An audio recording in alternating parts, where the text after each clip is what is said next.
It's another fine day at Camp Dynasty. I am Counselor Austin, joined by Counselor Collin, and love is in the air, baby, because it's perfect match time. This is one of my favorite episodes to do. Get to do a little game show host action, get to tie in a little bit of the holiday coming up. We got Valentine's Day coming up this Friday, and get to do a little bit of Cupid's arrow love matching here on the episode today. I love it, man. This is really one of the best ones of the year. And I think it's nice too now. Like, this is the third year that we've done it. I don't have to like sit here and be like, this is what this is. Like, yeah, right. But you know, if you are new to the program and you have not been around for perfect matches before, we will explain a bit about what is about to happen. But before we get into that, last night, the NFL season officially came to a close with a shocking and decisive Super Bowl 59 victory for the Eagles.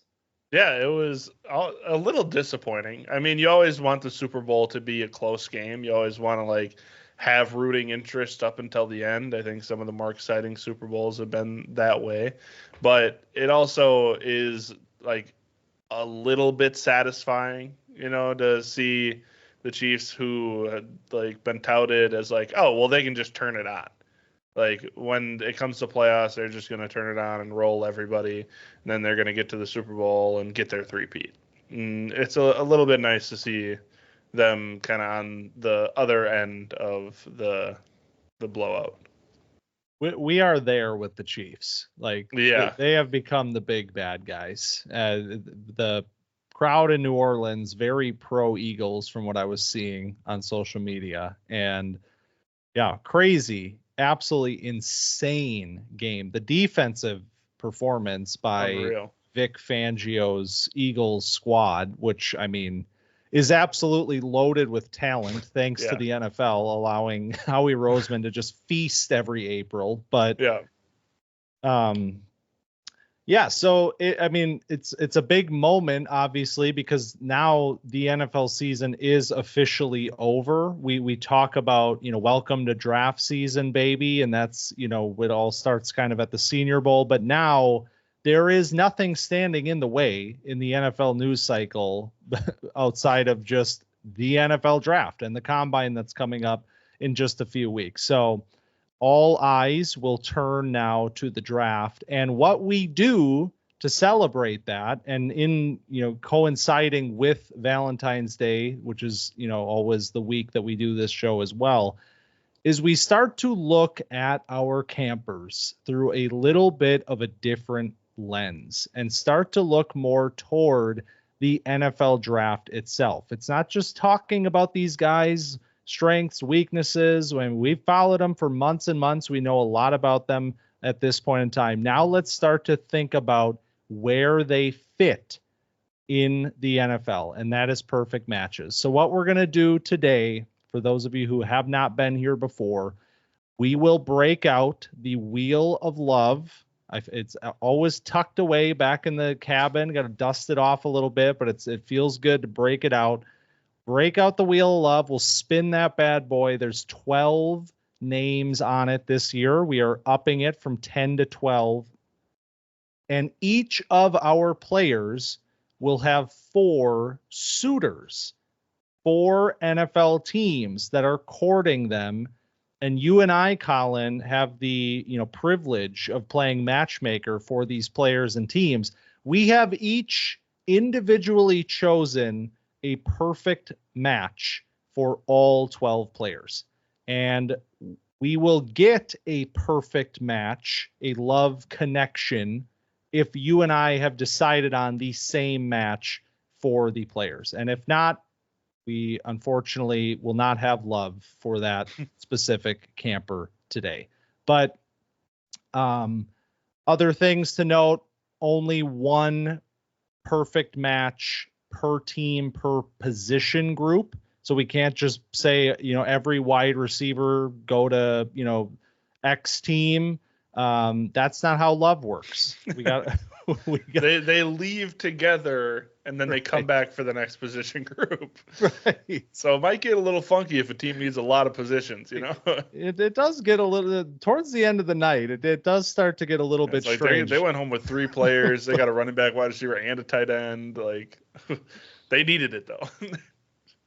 That's the beauty of love, man. It's not a one size fits all deal. So That's right. If you are watching on YouTube, by the way, or if you're not, if you're on the pod feed, you can head over to YouTube because for the first time this year, the Wheel of Love will be here. We're gonna show it, so you can follow along as we spin the wheel. And I think it might be time to do just that.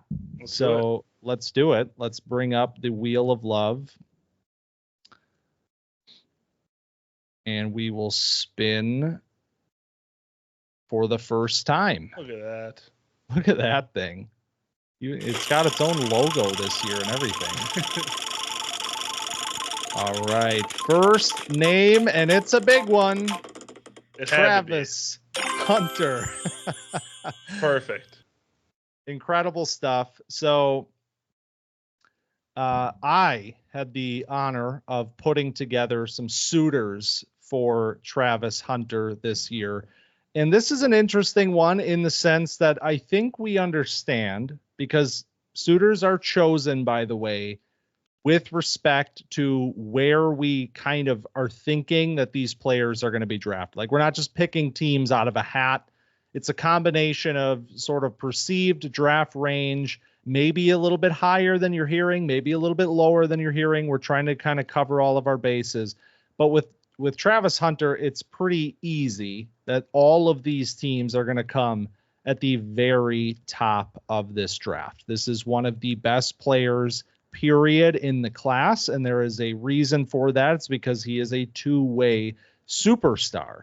But that makes this pretty challenging because I think some of these suitors might be trying to pull him in a direction that we don't want him to go, which is playing more cornerback. So the suitors that I have for Travis Hunter are the Tennessee Titans, currently sitting at the first overall pick, the Cleveland Browns, the second overall pick, the New England Patriots at number 4, and the Jacksonville Jaguars, if they are so lucky that he falls to number 5.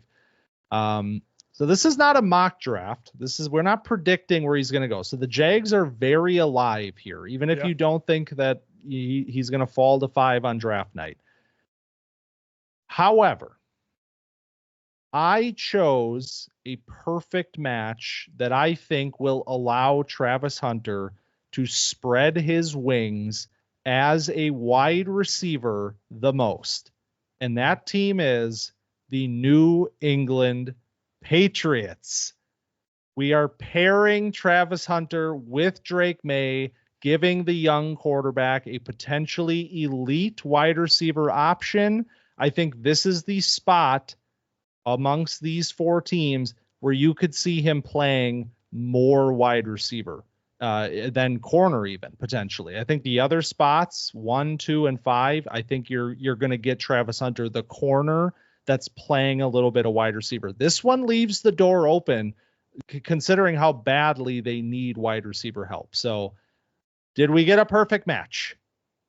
It's a perfect match.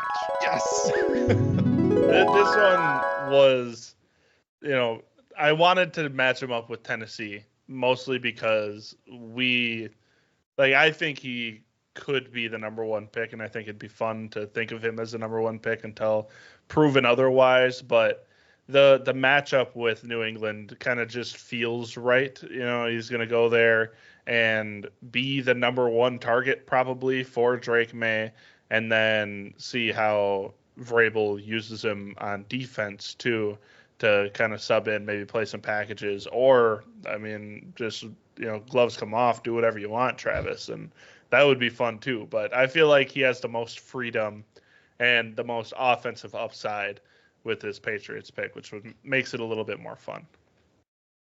And 1 for 1, the rose petals are already falling from the ceiling here in the cabin. It's always a great feeling. but can we keep the momentum going? Let's go back to the Wheel of Love.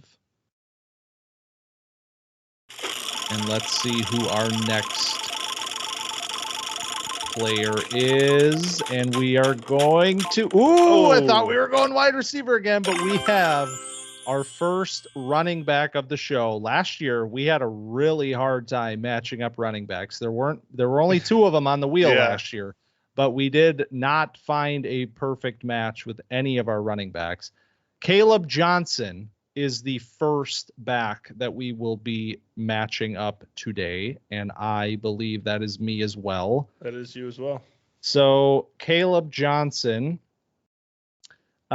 looking at the top of the second, I think there is a possibility that he could go late round 1, but I do think given the depth of this class, these names will get moved down just a bit. So we're looking at 4 teams near the top of the second round, and those teams are the Tennessee Titans at number 35, the Las Vegas Raiders at 37, the New England Patriots at 38, and then the Bears, who have 2 second-round picks at the top of the round in 39 and 41. That would be the Bryce Young trade still bearing fruit for them. Bearing fruit? Whoa, hey, I didn't even try that one.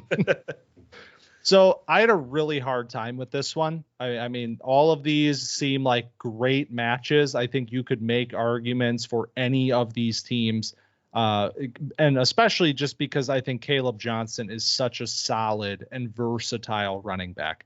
Scheme-wise, you're not really limited with this player. So I'm kind of just thinking pure situation, what is the most appealing to me? And in this case, I chose the New England Patriots again. So we get an offensive weapon at the top of the draft in Travis Hunter. We perfect matched it already. They are already, running away, but hold on a second, come back because we might have another little fun weapon for you. So caveats here, Ramondre Stevenson. Yes, he did just sign a big 4-year extension with them. They're pretty locked in for at least the next 2 years. The out comes in 2027. However, there's a new staff in place. Just talked about it. Mike Vrabel, entirely new coaching staff. And last season, let's not forget, Ramondre already kind of putting himself into some hot water with his ball security issues. And I'm following a little bit of a breadcrumb trail here because when Josh McDaniels was hired as the offensive coordinator, the Patriots social media team put out a video introducing him. And what he said in that video was that his number 1 priority on offense is to take care of the football. Now, I don't want to start any conspiracy theories here, but I'm reading into that line a little bit because Ramondre Stevenson, not good at taking care of the football. So enter Johnson, who I think can help elevate this new look Patriots offense. We know Mike Vrabel values the run. Once upon a time, he had a pretty damn good one in Tennessee named Derrick Henry. I don't think you're getting quite that level of freakiness with Kaleb Johnson, but you're getting size, you're getting power, you're getting a player that I think Vrabel is going to appreciate. And assuming that they are comfortable spending this level of a selection to keep surrounding Drake May with weapons to try to help this offense take a step forward next year, I think this is a perfect match. Oh, this is a tough one for me. I was leaning one way. I think you started to sway me towards this direction to the Patriots. I was leaning towards the Bears because I like that fit in that offense, but I also feel like they should spend all of their top 100 picks on O-line. So if you don't have an O-line, why are you bringing in the running back? You know what? Let's make the Pats happy. We got 2 picks in a row. Let's send Kaleb Johnson home with them. It's a perfect match. Oh my God. Let's do it. Drake May, you got some weapons. Build this offense around him so you can see if he's the guy. And then you can also, stash some high-level talent on that team just in case he's not. And then you can figure that out pretty quickly. Kind of, what they were trying to do with Bryce Young by spending a bunch of high talent and money on their offense. Then they bench him and whatever. But do that over here in New England. Spend high draft capital, spend money on your offense. And now you got, Ramondre once upon a time was a really good pass catching back that was used in the run game every once in a while, and that made him very valuable. Turn him back into that pass catching back. Bring Kaleb Johnson in as your first, second down back, the guy you can rely on between the tackles. Throw him a pass every once in a while, but don't ask Ramondre to shoulder all of the load, and then get this run game going, and then let the pass game flourish with Travis Hunter on the outside. Man, we won't go 12 for 12. The people are saying we won't. That's what they say. 3 years, we're getting pretty good at matching them up. So, all right, let's go back to the Wheel of Love and find out, can we go 3 for 3 with our second wide receiver? I thought we were going to tight end. The wheel is getting you. It's really sneaking these out. Luther Burden is our next player. And for the first time, Collin, you are up as matchmaker. I am up. So Luther Burden is a interesting player going into draft season because I don't know exactly where he's falling on people's boards. I don't know exactly how high we want to put him, how low we want to put him. I got him in about the mid first round, and that has to do a lot with this wide receiver class because, as we know, there's one guy that everybody loves. There's Travis Hunter, who is a wide receiver corner hybrid. And then it's kind of a free-for-all for who's next on the list. For me, it's Luther Burden. I think for you, it's still Luther Burden. I wonder if the NFL, it's Luther Burden. And I feel like they're probably a little higher on him than we are because that Missouri offense was such a disaster this year. And he was competing for the Biletnikoff the prior year. So I have Luther Burden in a little bit of the mid-teens here. We start with San Francisco, pick 11. This one's interesting because Deebo Samuel may be getting traded, and then it's Brandon Ayuk and Juwan Jennings, George Kittle, but the wide receiver room is Ayuk coming off an ACL and then Juwan Jennings, who hit and miss. And then we got the Falcons, who just keep loading up on that offense, baby. We got Michael Penix at the helm now, Drake London, who we know for sure is certified good. And then it's Ray McCloud and Darnell Mooney and Mooney, who's good, but Ray McCloud is getting a lot of targets, and Cardale Hodge is getting snaps, and Kyle Pitts, we're still working through that. But you bring Luther Burden in instead of Ray McCloud, watch the ceiling of the offense rise. And then we got the Cardinals at pick 16. They could use a number 2 across from Marvin Harrison Jr. And then we got the Broncos at 20, who could use a number 1 or a number 2 across from Cortland Sutton. So the perfect match for me is the Denver Broncos. So I picked the Broncos because we have an ascending passing offense. We have a quarterback who needs some more help in the receiving department. We got DeJuan Villay getting a lot of looks from this passing game. Cortland Sutton obviously bears the shoulder, the load for this team. But outside of that, it's a lot of guys. I mean, Troy Franklin, we know, we love. We had him, featured him on the show a lot last year. But Bo Nix could use some more weapons in this offense. He could use some more guys to get the ball out quickly, too, because that's what he was used to at Oregon. He needs a guy that can get open fast, that can get the ball in his hands, make people miss. That's exactly what Luther Burden would bring to this offense. So where do you think Burden belongs? I really like these spots that you've selected. I think while San Francisco feels a touch early for Burden, I loved how you drew that Deebo Samuel connection there. And I think that's really interesting to think about. The Cardinals really like that. I feel like he's the perfect complement to Marvin Harrison Jr. But there can only be one perfect match. And that would be the Denver Broncos. Oh, man. We're cooking. And you want to know I was really torn on this one. I went back and forth between the Cardinals and the Broncos. Sean Payton will not shut up about this Joker position. Yep. Like for literally since he got to Denver, every year he's talking about the Joker.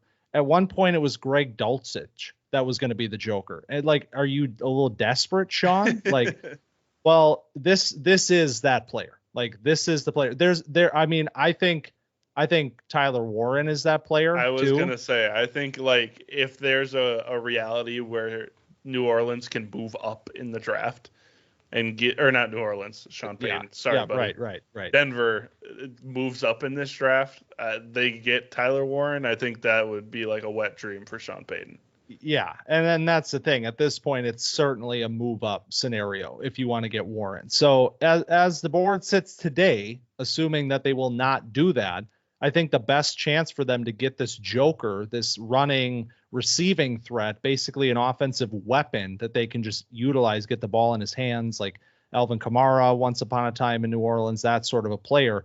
I think Burden is that best chance to do it. And there are names in the wide receiver room, but this is clearly a step up from the names that they have. You have Sutton to be that anchor on the outside.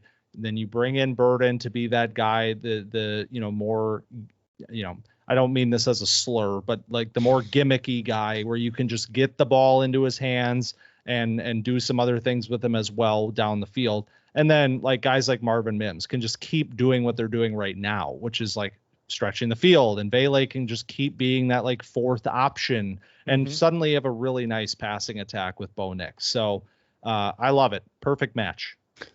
Beautiful. 3 for 3. Keep it rolling. We are cooking right now. Let's keep it going. Spin the wheel of love, and we are talking about another one of the this wheel got pump faked again. Literally, if you're not watching, we were millimeters. We're from being Tetairoa edged McMillan. by the wheel. If you're not watching. But no, we have Omarion Hampton, our second running back, and you are up once again. All right, so Omarion Hampton, we have 3 suitors for. We have 4 for everybody else, but the Patriots were one of them. They're off the board. They went home with Kaleb Johnson. So Omarion Hampton, we have the high second round is where I have him sitting, and our 4 suitors are the Cleveland Browns as the heir apparent to Nick Chubb, kind of take the reins from him and let him age gracefully and gallop off into the sunset. Then we have the Las Vegas Raiders at 37. They don't have a running back, but that team also doesn't have anything else. So and I don't know. Pete Carroll now. Yeah, so they need a lot of help is pretty much where we're at with the Raiders. First of all, they need a quarterback, but they definitely need somebody toting the rock. And then we got the Bears at 39. And that's where my perfect match lands because, I mean, I wanted to go there with Kaleb Johnson. Omarion Hampton ends up falling into their laps. They're like, hey, we'll take it. The Omarion higher on most people's boards. They have some issues, like I said before with Kaleb Johnson, with their front. They don't have a great offensive line, especially the interior offensive line where you're creating these holes for running backs, especially with Hampton, who's an excellent between the tackles runner. But you shore up that offensive line with your early first-round pick with pick 41 that comes right around the corner here after this one. Or, you take Omarion at 41 and take an O-lineman here, whatever, and then sign one in free agency. Boom, we're good. The Bears are solved. And then you have Caleb Williams, you have Omarion Hampton, and then the wide receivers, and we all have the Bears won the offseason. They did it again. They got Ben Johnson. They figured out their coaching. They figured out their offensive line. They got a real running back because we all know what DeAndre Swift is now at this point. He was obviously a byproduct of the Eagles' offensive line. He was fine at best in Detroit, and he is fine at best in Chicago, and he was lovely in Philadelphia. Why might that be? Who's to say? But now we're in a world where they can move on, get a young back in there with their young quarterback, a guy that can also pass protect pretty well, that can catch passes out of the backfield, and move forward with a fun young offense. It was a hell of a run, but unfortunately, this is not a perfect match. Oh, the wah-wah sound. Yeah, it's a classic. It hurts every time. It was all sunshine and rainbows and hearts and bells, and now the Bears, bless their heart. They've been through so much hardship, and now they're just crying in the corner. They can't seem to get a running back here. But you planted a seed in my mind when you put this Browns landing spot in front of my face, because I have not thought about that as a running back spot, specifically like at this point of the draft. But with them having the first pick of the second round, and assuming that we will only have one first round running back in this class, which isn't a big assumption to make, because I think Hampton could be a first round pick in this draft. If they have the opportunity, I mean, you want to talk about a perfect step in, Nick Chubb, who has had an amazing career in Cleveland. He is an unrestricted free agent. With the injury, hanging above his head, will they opt to go in a different direction? It seems like that is a likely scenario for them, especially given the state of the team right now. So add one of the premier running back talents in this draft, Kevin Stefanski. That they want to continue to emphasize the run in the ways that they did in the first couple of years with Nick Chubb when he was healthy. So I think this is a perfect fit for the team and would be an amazing fantasy spot, I think, for the player as well, just because we can trust Stefanski to scheme this thing up and get this player some yards. Yeah, he has a little bit of a Nick Chubb play style to him too, where he can have the power and he also has the gas. He can step on it and leave some people in the dust and put together those long runs that Nick Chubb was pretty famous for. So I do like it a lot. All right. So we are not perfect anymore, but love's never perfect. It's okay. Nobody's perfect. Right. You're not going to get it right on your first try. It's okay. So let's try to turn this thing around and see who's next. The Wheel of Love is telling us that player is, I'm not going to get tricked this time, it's Tetairoa McMillan, the premier wide receiver talent, at least pure wide receiver talent in this draft class. And you are once again playing matchmaker. So the suitors for Tetairoa McMillan are the Carolina Panthers at number 8. Obviously, this offense bounced back in the kind of back half of last season with the result of Andy Dalton getting in that car accident and Bryce Young being forced back into the starting role, and he looked pretty damn good. And their wide receiver core is obviously sketchy a little bit. It's Adam Thielen, who I don't really know his contract situation, but I know he's getting old. So whether he's on the team or not, he has an out. They can cut him this offseason and save $3 million. There we go. So there's that. There's Xavier Legette, who had some moments last year, but never showed himself as a high volume receiver. There's Jalen Coker, who went nuclear once or twice, and so there's a lot of interesting players. Jonathan Mingo may or may not still exist on that team, and I think that Tetairoa McMillan, the spirit of Jonathan Mingo maybe, but the body's in Dallas.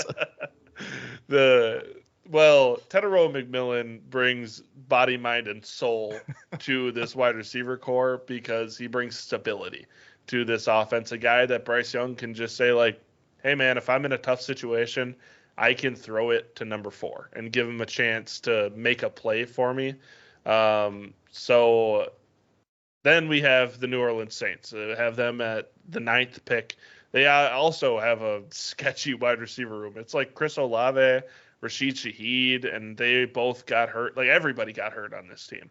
So they definitely need a lot of help, and they don't have any money to sign anybody. So, like, they need to get it through the draft, and this would be a prime spot to get them. The Dolphins at 13, maybe losing Tyreek Hill. They have Jalen Waddle and a bunch of guys. And then the Colts at 14.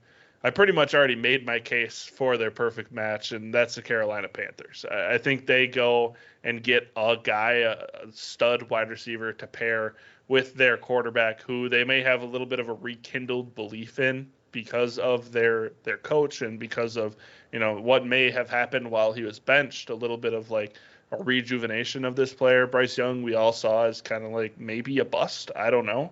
And then he kind of, brought confidence to everybody. And it's like, man, this looks like the player he was at Alabama.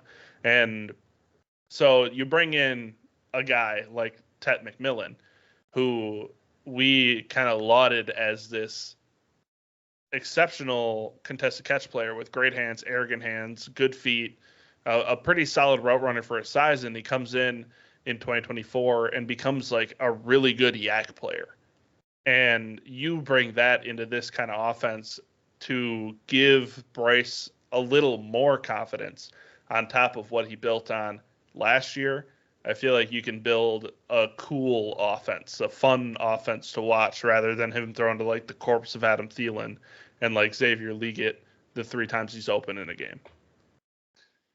Yeah, I saw that gleam in your eye when you were talking about Carolina, and there's a reason for that. It's because this is a perfect match. That's what I'm talking about. This one is so easy, and I don't like that it's becoming like a cliche thing where it's like it's February, and I think everybody at this point, like, we see McMillan at 8 and all these mock drafts. It's like he could go higher than this. Like, yeah. There's a world that definitely where he can be off the board before this point, but well, yeah, I mean, just don't want him to be. Right. That's the thing. I hope he isn't, because I hope that this is the situation that he can go into, which is not necessarily something we would have been saying a year ago. This would have been a situation that was very undesirable for a wide receiver. And, even Xavier Leggett was sort of like, I think, knocked a little bit from in our rankings because of the landing spot. So why is it, obviously a turnaround from year to year here? You outlined it pretty well. Bryce Young gives you optimism heading into 2025. I mean, that's not something that people were expecting. And what a better way to give Bryce Young, even more of a chance to continue to shine and to stay on the upward trajectory than to deliver a wide receiver of this caliber and a target that's hard to miss. Like, McMillan will be a quarterback friendly sort of wide receiver for Bryce, going up, getting passes, being that sort of monster in the red zone when they get into the red area. And I'm even looking at, Xavier Leggett last year, who was their leader in targets, 82 targets as a rookie, only had 497 yards with those 82 targets. So, like, you're hoping that you're going to see some growth from that player. But also, he played 30% of the time in the slot last year, and I think that number can go up next year. You put McMillan on the outside, you get more touches for Leggett out of the slot, and then you're building something kind of nice there in the room. And I think also there's a parallel we could draw here too, where Dave Canales, once upon a time coaching a player like Mike Evans, you're not getting the same field stretching capabilities from McMillan that you do from a Mike Evans. Obviously, one of the best wide receivers of our generation, but I think similar body types, similar ways. I think Canales can look at a player like this and be like, we can put him in some of those positions that Mike Evans was put in once upon a time. And I think that, helps both parties. So is Mike Evans one of the best wide receivers of our generation? I mean, I realize this might be a kind of a hot debate topic, but I mean, I don't think you can go this many years in a row as a 1,000-yard receiver and not be. He had like 3 years where they had to like force him to get 1,000 yards by like funneling him 17 targets in like the last week of the season. Also, there's 17 games now. Like 1,000 yards, what do you got to average? Like 70 yards a game? Of players that have come into the league in the last 10 years, can you name 10 that are better than him? I could try. We'll say if it can keep Mike Evans off of the list, then yeah, I can try my best. All right, we'll open this can of worms at some point, but not on Love's day. We don't need this bad juju in the cabin today. Right. I'm sorry, Mike Evans. I love you. The bottom line here is this is a perfect match, and we're back. Let's keep it rolling. Pull up the wheel of love here again. Got 7 names left on the wheel, and we are going to hit our first tight end, Colston Loveland. So we have 2 tight ends on the wheel of love, and Loveland is a very interesting player because I think, he is a little bit more of that specialized sort of a role player compared to a Tyler Warren, who's more of just a, one size fits all, offensive weapon. But that's not to say Loveland cannot have a massive impact for his future team. And that's going to be reflected in the landing spots, the suitors that we have for this player, all happening in the middle part of the first round, starting with the Indianapolis Colts at number 14, a team that has been linked to tight end for like 2 years. This was a very trendy Brock Bowers spot once upon a time. We're getting that again this year. And then also the Cincinnati Bengals at 17. This was another one where I think we maybe threw around some Bowers, let's trade up and get Bowers on this team last year. Do that again here with Loveland. The Denver Broncos at number 20, but they are already gone. They have left with Luther Burden III as their pass catcher. Oh, man. So I thought it was positions. I didn't know it was positional, like groups like that. Well, I mean, we could change it. I mean, love knows no bounds. Do you want to bring him back in? Bring him back in. All right, come on in, Sean. Yeah, come on in. He wants dip your toes back into this pool. All right, so the Broncos are back. The Broncos are here, and then we have the Los Angeles Chargers at 22, which was our perfect match for Brock Bowers last year, all the way up at, I believe, number 6. That did not come to fruition, but maybe we get another tight end perfect match here for that team today. I like all these spots. I think all of these spots make a lot of sense. However, there was one, some might call it the perfect match, that really stood out to me, and I'm not sure how realistic it is in the sense of like, I think this is going to happen on NFL draft day, but I think the fit is really, really nice, and that is the Cincinnati Bengals at number 17. Because multiple reasons. Number one, obviously, T. Higgins is a player that we are sort of expecting them to lose. The latest reports are saying that he is unlikely to be back next year. So that's a huge hit to the pass catching department for this team, obviously. But then even just specifically at tight end, Mike Gesicki, who is an unrestricted free agent, he had a pretty big role in this offense last year. I mean, they really got him involved, especially with Higgins being hurt for stretches of the season. Gesicki had 82 targets on this team last year, and that was 3rd on the Bengals. So I look at that Gesicki role, and I think that is just a perfect fit for what Loveland brings to the table. Gesicki was playing 68% of the time in the slot, 23% out wide, 8% in line. He's basically playing as a slot wide receiver. And I think that is exactly what I would envision Loveland, how I would envision him being used at the NFL level to maximize his talent. You're going to be able to move him, inside, outside. I don't think you're going to play him in line all that often. I think you're just going to let him use his primary skills, which are his movement skills, his fluidity, his ability as a route runner, his ability at the point of, at the catch point. I think that's where he's going to shine. And I think he can be, it doesn't have to be a wide receiver. They can get a player like this. We kind of know how this role functions in the offense already, and we can put him beside Ja'Marr Chase and kind of start rebuilding this thing as pieces are leaving. It's interesting.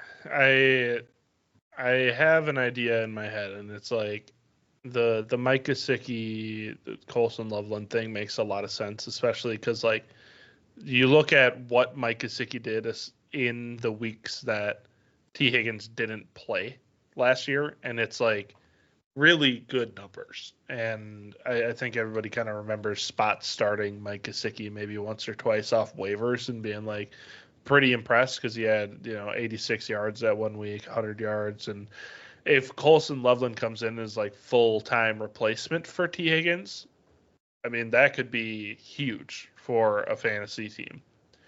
But unfortunately, this one's not a perfect match.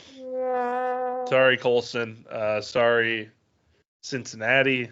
We're going with Los Angeles. We're going to the city lights. We're going to the beach. We're going with Jim Harbaugh, Justin Herbert. This team just needs pass catching talent so bad, and they don't have like a real tight end at all on this team. Justin Herbert seems to love throwing to his tight ends because Hayden Hurst was really relevant for a little while.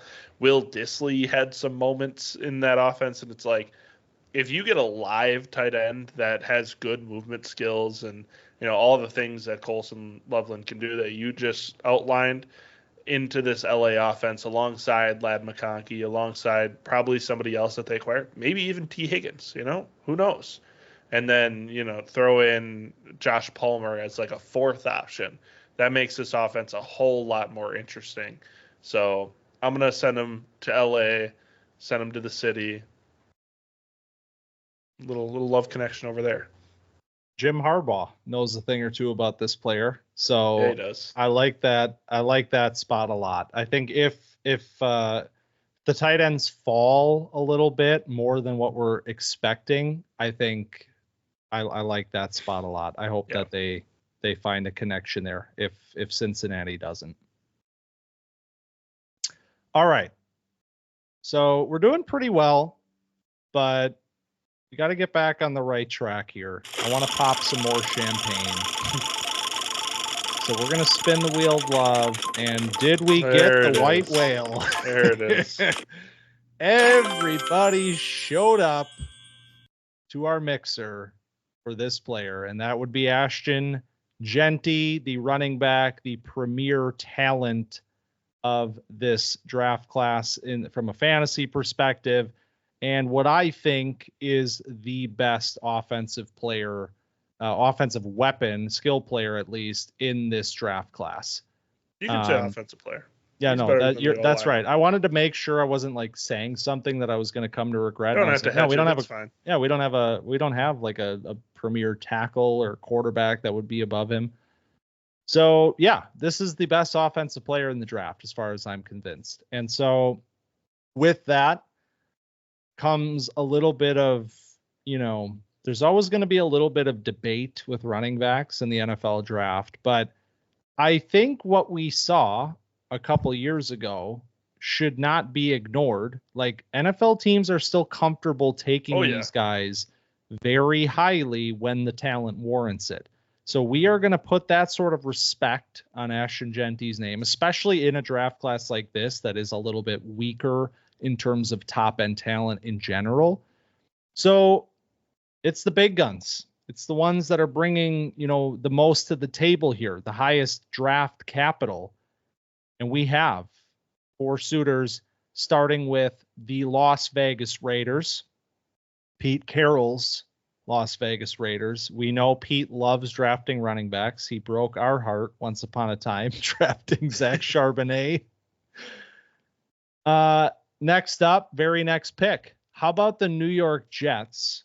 I like to include some suitors here that you've maybe seen in mock drafts already, and there are a few mock drafts coming out now, even more now. Lance Zierlein, one of the more respected draft analysts at this point, mock drafters at least, he had a mock in which Jeanty went 7 to the Jets, which is, all the Breece Hall managers are sitting there like, what are you doing, Lance? Knock it off. But did you see him defend it in the replies? No, what did he say? People were like on his case about it, and he's like, Breece Hall hasn't even he didn't get 1,000 yards last year. He looks a step slower since the ACL. He was like going in on it, and he's like, Braylon Allen's fine, but like whatever. Like it's Ashton Jeanty. I mean,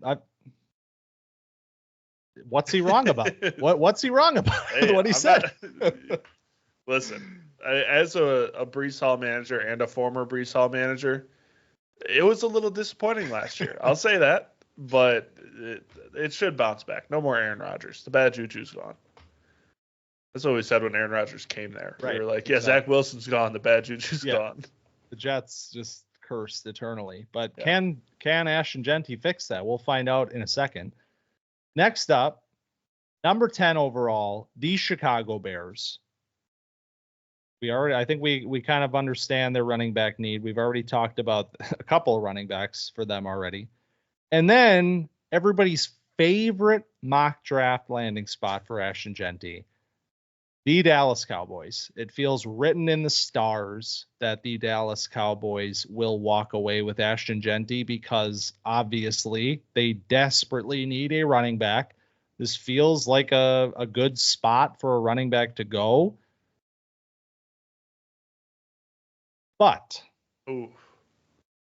written in the stars sometimes is not meant to be, because I am looking at a team before number 12 that is going to appreciate the level of talent we are talking about here enough that they will feel compelled to make this selection. And that is Ben Johnson's Chicago Bears. Because it's perfect. Come on. I'm sorry. I jumped the gun. I mean, it's so Ben Johnson obviously is an elite offensive mind. That is, I mean, dare I say, I know the joke is they always win the offseason. Dare I say they have finally done the thing because they already won the offseason. Yeah. They have the quarterback. Now they have the head coach. And it's not just, I mean, there's an amazing athletic piece about Ben Johnson that was published after he was hired in Chicago that kind of chronicles his rise. Like, how did Ben Johnson become Ben Johnson?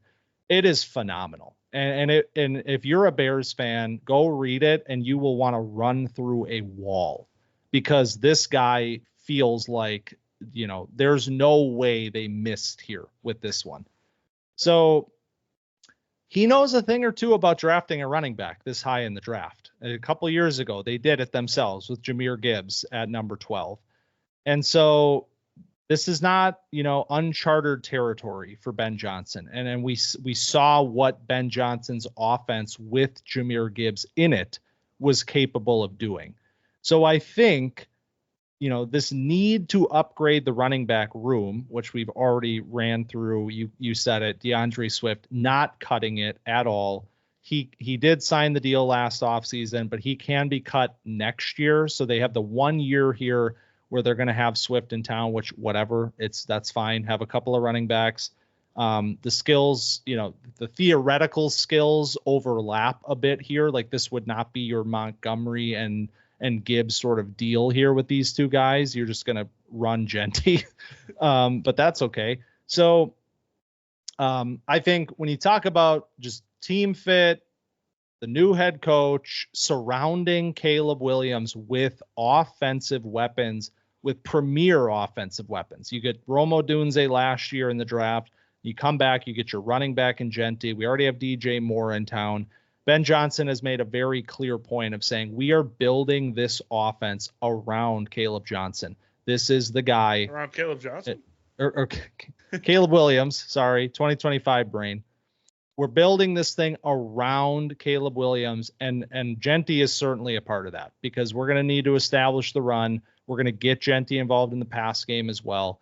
Hell, he's going to get involved as a pass protector. DeAndre Swift, one of the worst pass protecting backs in football last season. Jeanty's going to clean that up right away too. So I think this is a perfect match all around. Also, like I outlined the offense, this is a perfect match. I'm sorry. I know I already kind of spoiled that before. Didn't you give Omarion Hampton to them already? I tried to. They need a running back. Okay. You didn't let it happen. All right. So I'm giving him Ashton Jeanty now. I get it. Hey, jeez. There's no rules. There's no rules. Exactly. We're just living it up here, and we're trying to make some matches. I wanted them to get a running back. I thought another bottle. I thought Hampton was going to be the running back. It wasn't, and Jeanty's even better, so why not? I talked about with Hampton and Kaleb Johnson, I think, that they need offensive line help. They need interior offensive line help.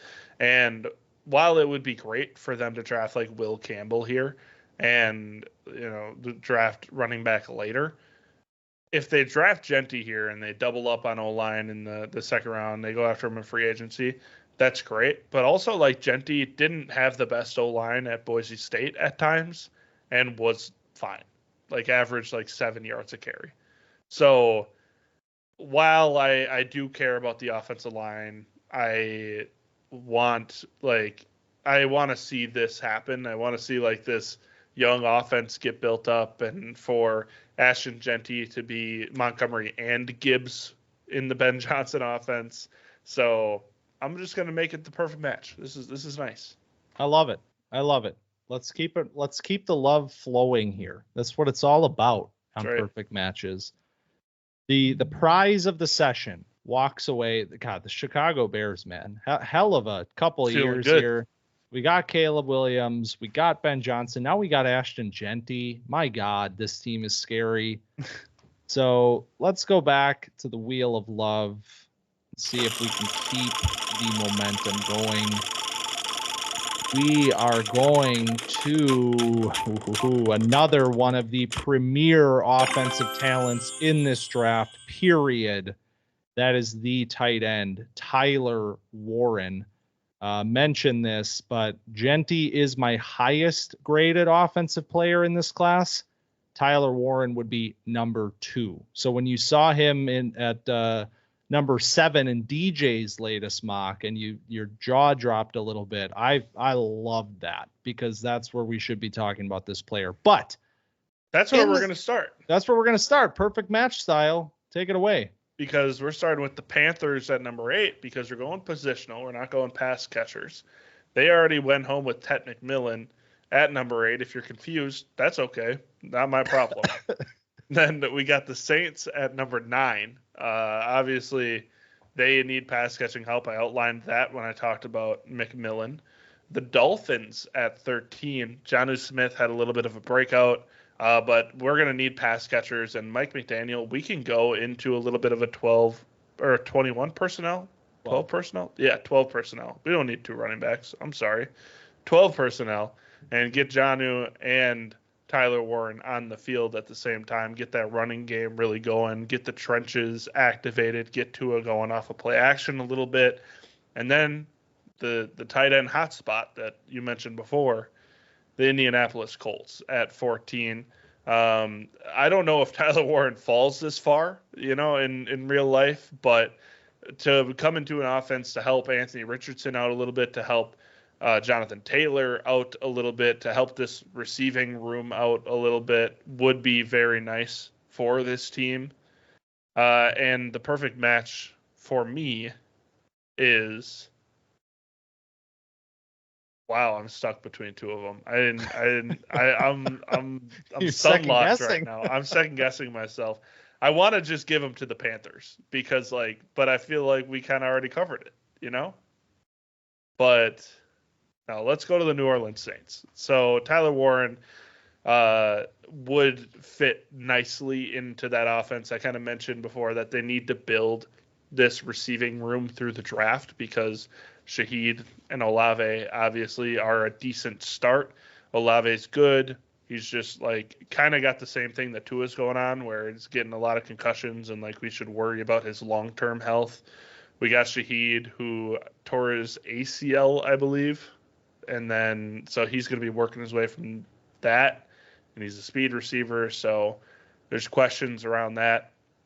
If you get just a reliable player, even if you have another gap year with Derek Carr while you figure out your cap issues, like Tyler Warren can still dominate in a way that like Brock Bowers did on the Raiders on a bad team. So I feel like we can comfortably say that he'd work really well with New Orleans. Open up a mock draft right now. Just go to your phone, open it up. Don't turn the pod off, but just open the browser. I guarantee you the mock draft you open will have Tyler Warren going to number 14 Indianapolis Colts.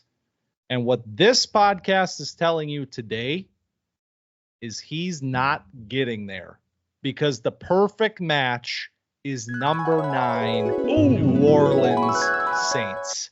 I'm actually shocked that we aligned on this one. Like I thought I was going out on a bit of a limb here with number 9. I opened a mock draft. I'm at 22 to the Chargers. Oh well, see that now that's just ridiculous. It's A to Z sports. Well, yeah, you put these out. And I looked long and hard, and my first instinct was to go 14 to the Colts because that's what we're seeing everywhere. It makes a ton of sense, obviously. Let's imagine an offense that has Anthony Richardson and Tyler Warren, like the just versatile weapons at different positions that you can just kind of them in the red zone. Right. Like, I mean, the possibilities seem endless when you have two players like that. Plus, they're building a really nice wide receiver room as well. Like, this offense would look really, really great with Tyler Warren. Like I totally understand why that's such a sexy destination for him. And if he does fall that far, I'd like that spot a lot. However, I just don't think he's going to get there. And I said the same thing about Brock Bowers, and he ultimately did fall a little bit in the draft. And I think all of the teams before that point are kicking themselves a little bit because it was arguably the runner-up to the Rookie of the Year. I don't know if that's where he finished, but that's where he should have finished, second to Jaden Daniels. So I think we just don't ignore a talent like this. And you said it, man, with the Saints as a team that is so unbelievably desperate for pass-catching help. I mean, it is shocking to go look at what happened this year. And I know there were a lot of injuries. Chris Olave, obviously, that's the biggest one. But outside of that, I mean, it's just Alvin Kamara led this team in targets by over 20.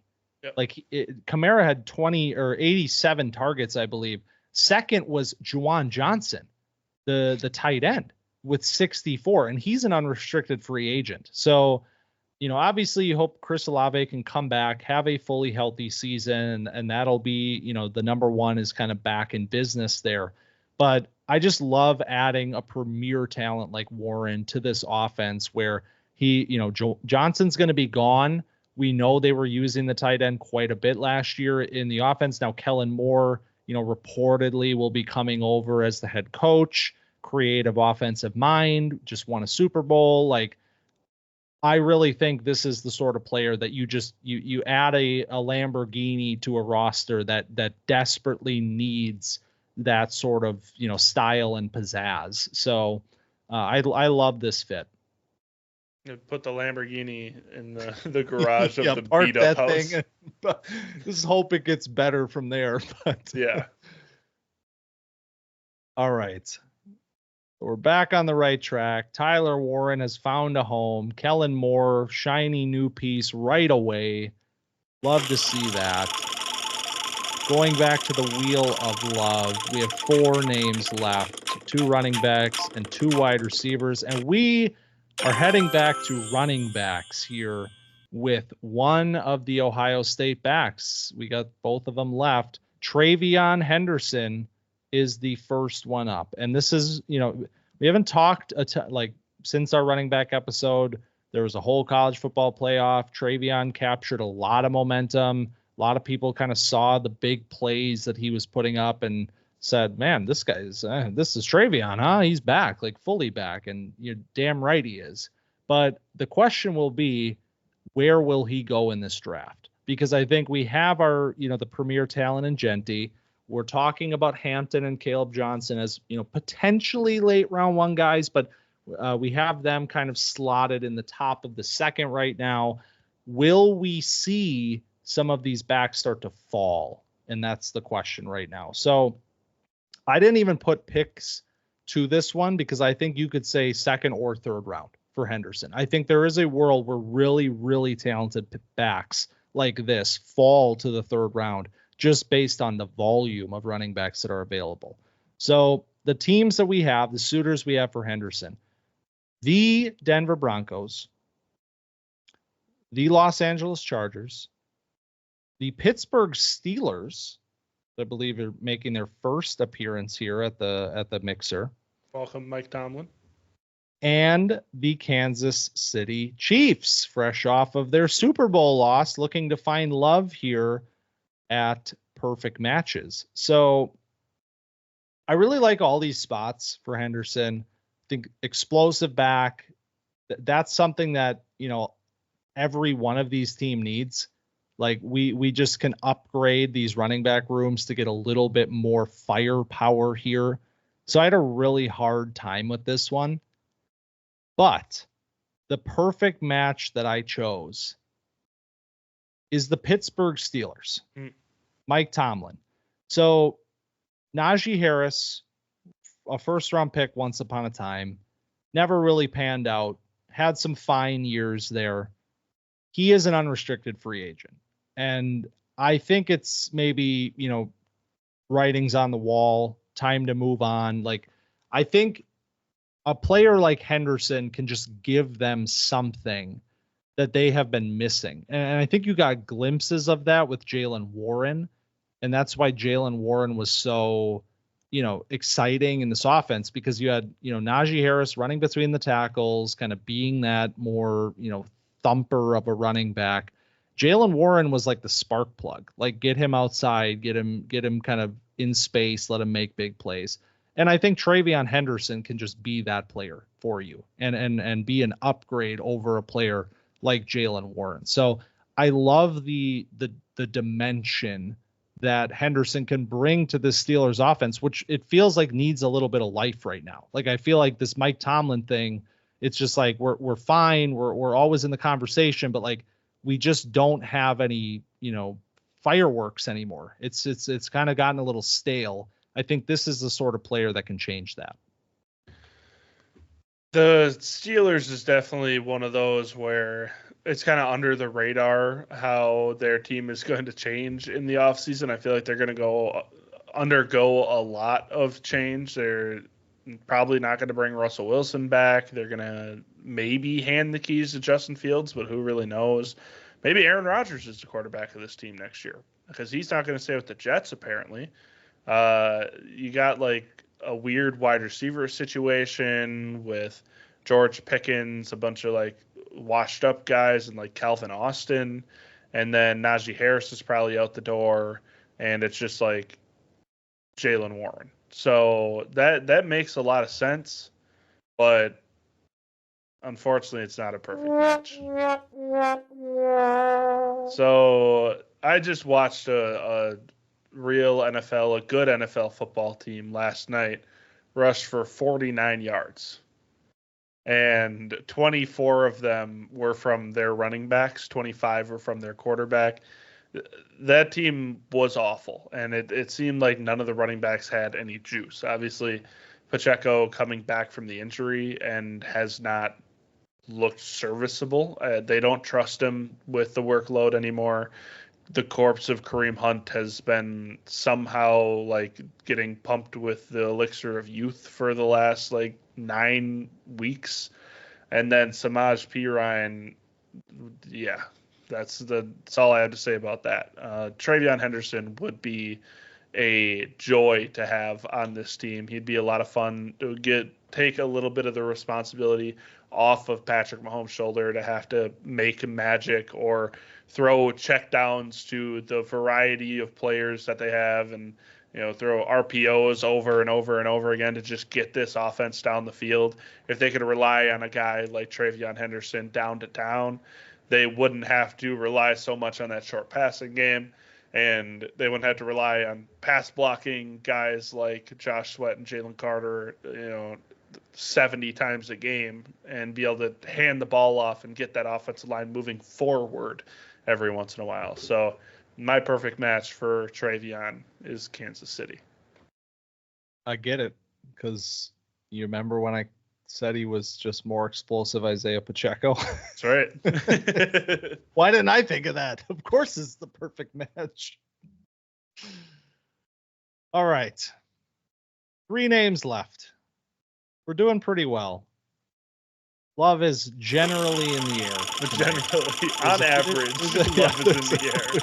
There's a few sad folks right now, but we're going to turn that around right here with Emeka Egbuka, another Ohio State player, this time a wide receiver, a name that has been, kind of consistently staying in that first round conversation. I think you and I expressed a little bit of, we hold this player to a very high standard. And I think you and I were both a little underwhelmed by his 2024 film, but that's not to say that, we think he's a, bad player or something. Like, I'm just not sure he is a first round caliber receiver to me, but I think in a draft class like this, where that, talent is a little bit few and far between at what is a premium position, you're going to get pushed up a little bit, and that's just fine for this sort of a player. So we have a bunch of spots here towards the later part of the first round,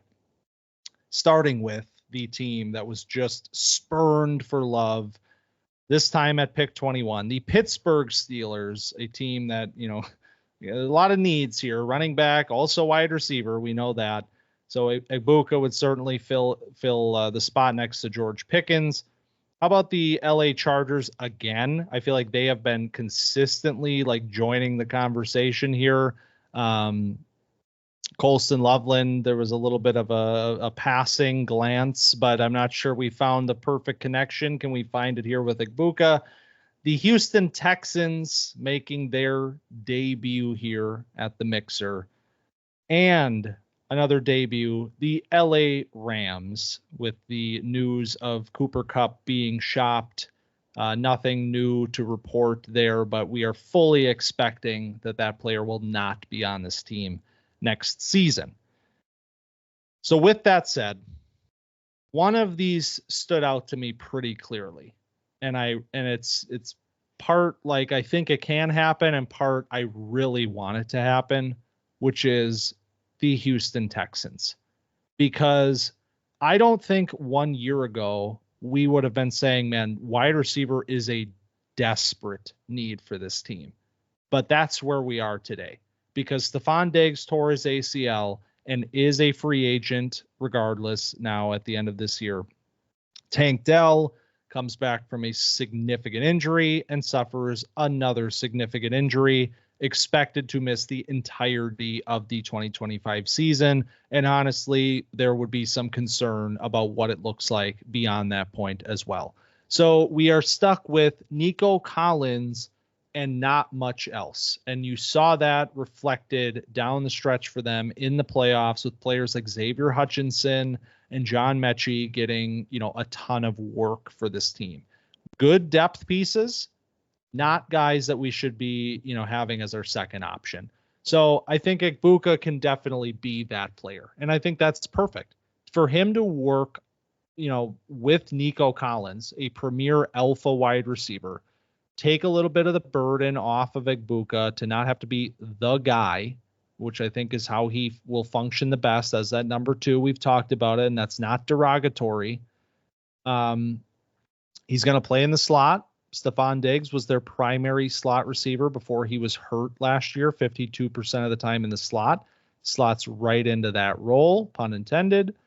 And I think the other, the connection here also is that we have a new offensive coordinator coming over from the Rams, who I think prioritize this type of wide receiver, a more physical sort of, good blocker.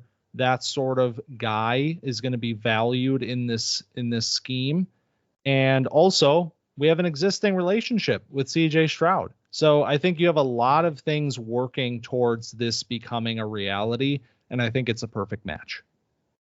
Yeah, a lot of things are working towards this being a perfect match, including this connection right here. This is a perfect match. Yes. I was thinking, Steelers would be pretty good. Pittsburgh doesn't have any wide receivers, but also very uncertain at quarterback, and that is concerning. But the Texans, it just feels right. They have him doing what Stephon Diggs was doing early in the season this year, where Diggs looked like, maybe he lost a step, but he was still putting in a ton of production. Egbuka can do that stuff without the lack of athleticism that Diggs was showing. So I wholeheartedly endorse this, and I like the CJ Stroud connection. I like how he plays off Nico, like you mentioned. So I'm all in with Egbuka. Hell yeah, let's finish strong. We got two names to go. One that we know very well, and one that we don't know all that well. And I'm excited to talk about him. Will we save that player for last? We certainly will, because we have Quinshon Judkins up next, our final running back of the session. Here we go. So I had the pleasure of finding suitors for Quinshon Judkins, and he has three because one is off the board. Kansas City, or no, we didn't agree on TreVeyon, so they're not off the board. They're alive. So we have Kansas City at 42. We have Judkins in the mid-second round range, around 50. Chiefs at 42. The Cowboys at 44. The Bengals at 49. And the Steelers at 52. These are kind of arbitrary draft positions. These are teams that I like in this range. Judkins could go lower. But with these teams, the Chiefs, I already outlined it with TreVeyon, how he'd add some juice, much needed juice to that offense. The Cowboys, we talked about with Ashton Jeanty, that they need a running back in the worst way. The Bengals also, it's Chase Brown took over that backfield, but he's also, one of those late round guys, a 5th round pick that had some success, and who knows, and I don't know about Zach Moss. That's it. I don't know about his contract. I don't know anything about him. So maybe he's going to be there, maybe he's not. And the Steelers, we talked about Najee Harris, whether or not he'll be there. And I feel like Quinshon would be a really good complement to Jaylen Warren. But since they didn't go home with Ashton Jeanty, the Cowboys are going home with Quinshon Judkins. The boys maybe make a smart decision at pick 9, and they go after a different kind of need, because their team is pretty bad and they have a lot of needs. That defense needs a lot of help. Their O-line needs a good amount of help. And then they wait and get a running back here, because this is a loaded running back class, in the 2nd round at pick 44, and get Judkins, who is a mean runner. He has proven himself to be that kind of nasty, I'm going to hurt you before you can hurt me. And he also, if you look back at Ole Miss, and we talked about this a lot, has some pretty good elusiveness that he just didn't really utilize in his last year here at Ohio State. And so a varied back that has a lot to give and would immediately be a really high fantasy pick here if he went to the Cowboys, since this running back room is barren. Yeah, we're not going to let the Cowboys leave this event without a running back, so this is a perfect match. And it is. I mean, this is the perfect match, because I think, obviously a lot of people are going to put Jeanty to them at 12. I think, like a player like Judkins really is a perfect fit for them, especially if the offense operates in a similar manner to than it did last year, which, say what you will, the Brian Schottenheimer hire, Brian Schottenheimer, like that is it's somebody that was on the staff.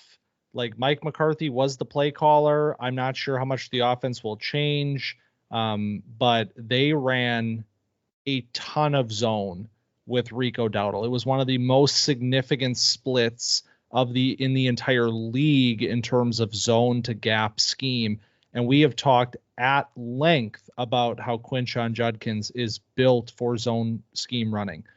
He's done both of it in college. He actually, I think, had more gap scheme this year at Ohio State. Versatile player, not pigeonholing him, but I think his skills work best in that manner. And if we see, the Rico Dowdle splits manifesting with the next guy, a player with, much more talent, then I think that's a great fit for him in this offense. And just a player, obviously, on a pure talent basis, that is a significant upgrade over what they've been doing. And that is desperately needed, especially because Brian Schottenheimer has been talking at length since becoming the head coach that they are going to establish the run. They are going to build this thing around the run game. That's what he's done in his career. And so we're going to need a running back to do that. Yeah, exactly. All right. So we've saved an interesting name for last. I don't have to spin the wheel on this one because the final name that we have is Matthew Golden, the wide receiver from Texas, who we have not really talked about at all. I gave him a passing mention on an episode a couple weeks ago because I had just watched him, because it's a name that keeps appearing in the first round of NFL mock drafts. So first of all, before we even talk about, perfect matches, what are your general impressions of Matthew Golden, the player? I think Matthew Golden is a classic case of like a high athleticism, high upside receiver that can be kind of molded into a good wide receiver. He's a speed guy. He's a little bit of a route running guy. We talked a lot about Isaiah Bond as we went, and obviously teammates there, and we had plenty of excuses for Isaiah Bond's lack of production at Texas, and Golden falls into that same category where he wasn't necessarily like a high producer, but that has a lot to do with how interesting this past game was over the last year. So I like him. I don't love him. I don't have him as like a first round player, but in your dynasty draft, if you're late second round, he's hanging around, like go for it. But I'm not as high, and maybe that's a me thing because the NFL's always right. That's what we've learned. Right. No, yeah, we see him very, very similarly then, because I totally agree. Very explosive, very fast. Honestly, see him pretty similarly to Isaiah Bond. Like I think their skills overlap quite a bit, and I don't know. I mean, I understand that Golden sort of took over down the stretch and had his biggest moments at the end of the season and ended up being Texas's best wide receiver. But like, I don't really understand what the big separator is between him and Bond. I still think Bond has more speed. I think he's more of a game breaking speed sort of a player. I think Golden's giving you a little bit more as a route runner today. And we've talked about, thinking Bond can keep developing his route running. Golden's just there right now. And maybe that's where the edge is today. But also don't have him as a first round wide receiver. However, but I was tasked with choosing Matthew Golden's suitors, and I dipped into the end of the first round. I dipped into the top of the second round because that seems to be where the NFL thinks Golden is going to land. First of all, I have the Commanders at 29.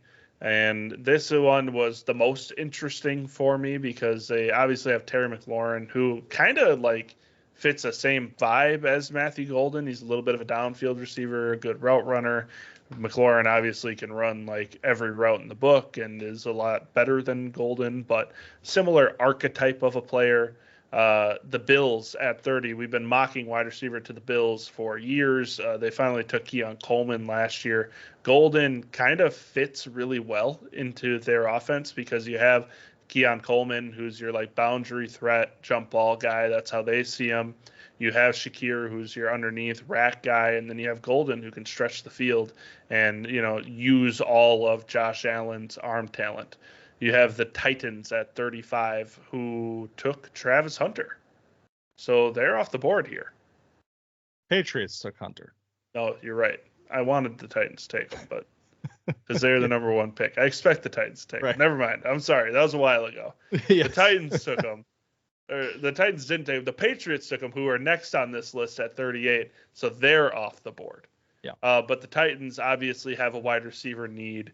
He kind of fits the same vibe as Calvin Ridley, except he can still get downfield. I don't think Calvin Ridley's a deep threat anymore. So he's a guy that if they decide not to go, if they go quarterback at the top of the draft and then they pair him up with a deep threat and they get like Cam Ward and Golden, like that can be a pretty nice 1-2 punch down the stretch. I feel like that would be all right. But they're not my perfect match. Perfect match is the Commanders. So Washington obviously just made the NFC Championship game. This offense was electric with Jaden Daniels and company, Terry McLaurin. But behind Terry McLaurin, it's like Zach Ertz, De'Ami Brown, no disrespect, but it's a lot of guys. And to add somebody with a legitimate deep threat, to not make Terry McLaurin be the field stretcher and let him run all of his, big boy routes underneath and get open, maybe some easier routes underneath so he doesn't have to bear the full load, and let Golden clear out some of that defense and then let Jaden Daniel do what he does, what he's shown since he was at LSU, and uncork that deep ball a couple times to Matthew Golden. I feel like we got a match made in heaven.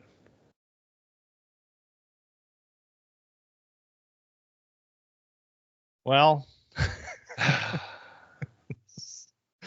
these rom-coms are supposed to end on a happy note. However, I have to say that this is not a perfect match, because I thought you were heading in a direction. I was ready to go all the way with the Buffalo Bills because the Commanders is a great spot as well, and you outlined it well, and I think a lot of it applies to the Bills as well. The thing here is you trade for Amari Cooper, didn't get a ton out of Cooper, and now he's an unrestricted free agent.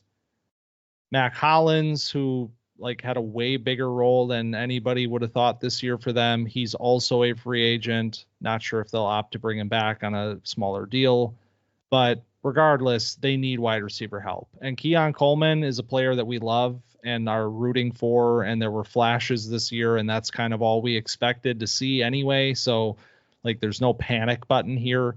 But I think Golden is the sort of wide receiver that complements Coleman really well.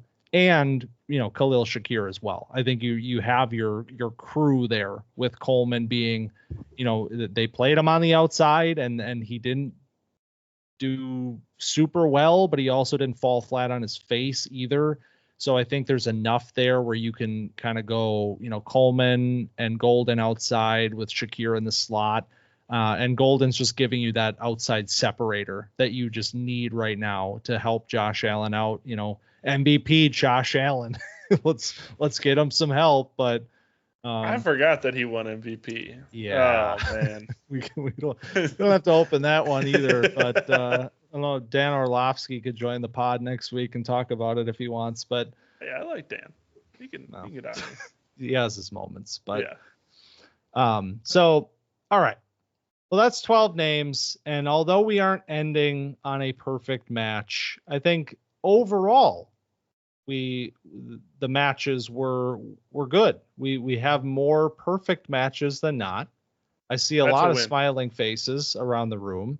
There's a few already down by the lake. Bill Belichick's nowhere to be found, which is good. We're killing the vibe. Yeah, Belichick is in North Carolina right now talking to some 4-star interior defensive linemen. He's talking to the students that his girlfriend is friends with. Yeah. Yikes. But anyways, incredibly fun. I love doing this. And honestly, my favorite part is that I start to think about scenarios that I wasn't even thinking about before. And then, so now we enter, full-fledged draft season where the mock drafts will be flying like crazy. I mean, you will consume so many that you will start to hate them after a while. And we're going to see all sorts of these spots, popping up. But I think today we can look back on this one, as you can last year, and find out that some of these will ring true all the way through the process because they were, in fact, perfect matches. And that's why we do what we do. That's right. It's beautiful. Love is in the air. Special stuff. And if you enjoyed this love fest, this joyous romantic occasion, be sure to find us on Twitter at Camp_Dynasty and TikTok at Camp.Dynasty. If you are watching on YouTube and seeing the wheel of love spinning, be sure you don't leave without hitting subscribe and like. We appreciate that. And if you're on the pod feed, like, subscribe, follow, share there as well. Because it's all love, baby.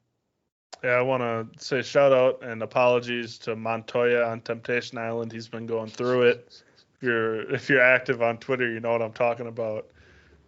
R.I.P. to this man. He's having a tough week.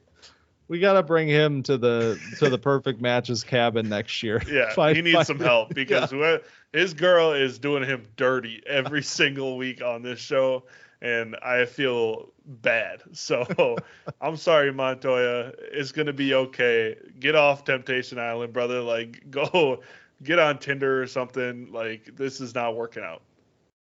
Love finds a way, and he'll get there too. So thanks for stopping by Camp Dynasty this week, and we'll see you next week.